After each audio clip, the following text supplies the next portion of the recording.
person of the Honorable Adongo, Isaac Adongo, who is from the NDC, obviously, and he joins us on the line to help us understand the issues from their point of view. Hello, good evening, sir. Welcome to Eyewitness News. The Finance Minister has written to your committee, at least addressed to the chair of the committee, and I'm sure you might have seen a copy of it by now, asking for 500 million Ghana cedis to help efforts in raising the 8 billion.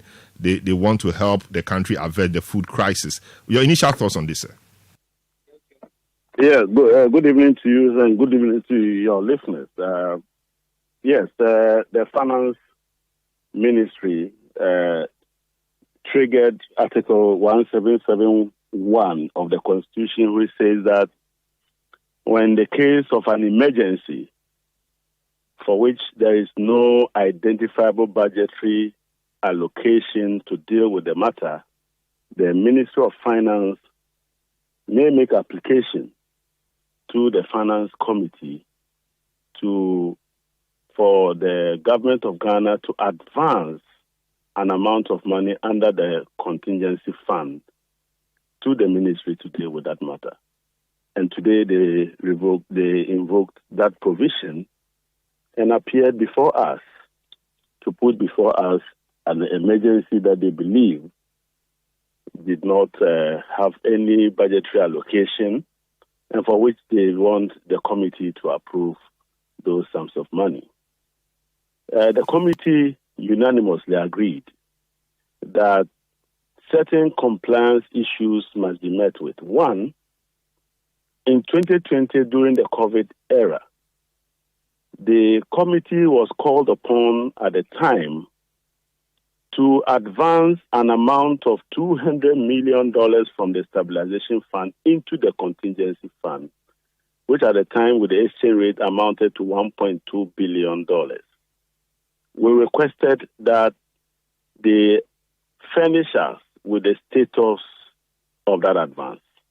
The same Article 177 under 1772 says that when an advance is made from the contingency fund, the minister, as soon as practicable, must present to Parliament and to the committee some supplementary estimates and to take steps to replenish the contingency fund.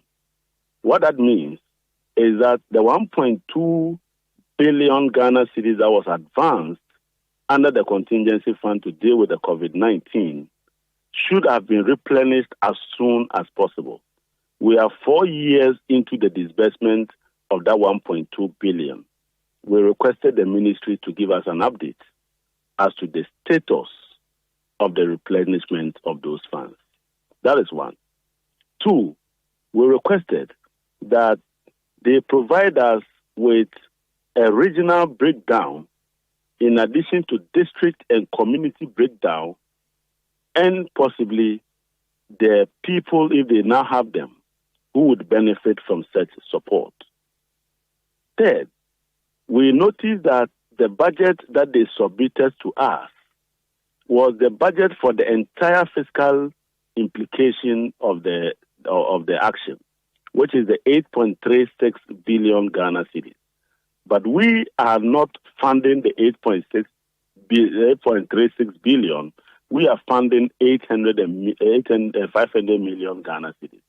We want to see the budget related specifically to how the funds of 500 million Ghana cedis would be applied in dealing with the matter.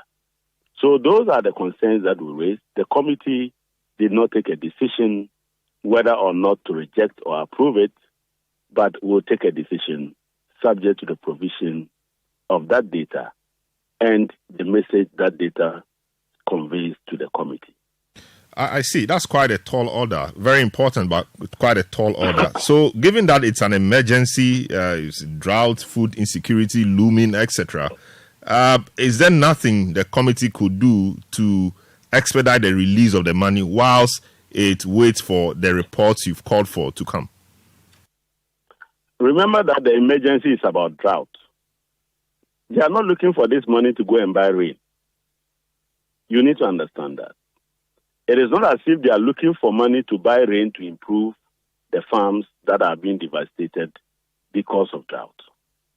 They are looking at providing some supplies, such as food, and for those communities that, even though the drought came, but the rains have subsequently fallen, and they believe that they still can salvage some portions of the land to provide enhanced cultural practices and the application of fertilizer and other things to be able to recover part of the farm lands.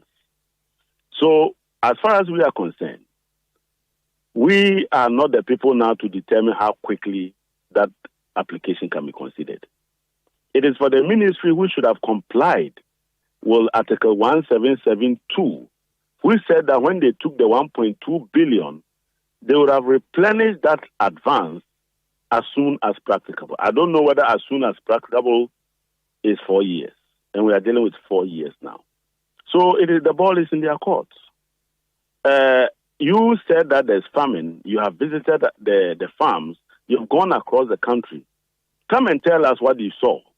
Which region did you see it? Which district did you see it? Which communities did you see being affected? And if you have an idea of the farms that must be salvaged and the communities and the people that must be provided the support. That is your job. So the committee is waiting. Whether that will be approved or rejected quickly or not no longer lies with the committee, but with the government of Ghana. I see. We can only wish the committee the very best. But from where you sit and from how the committee works, do you foresee this degenerating into partisan debate or discussion even at the committee level where sides will be taken? Because I'm sure your side will insist that the reports as you've enumerated be provided before the funds are released. The other side may think otherwise. Do you foresee the situation degenerating into party? No, there's nothing about degeneration. This is about the people of Ghana. And we have the people of Ghana that we serve who need support. But in providing the support, you cannot sidestep our constitutional provisions. They can decide to pursue whatever action they want to pursue. But this is a constitutional mandate saying that under Article 177, if you ever took an advance, you should put the money back as soon as practicable. And we are 4 years into this.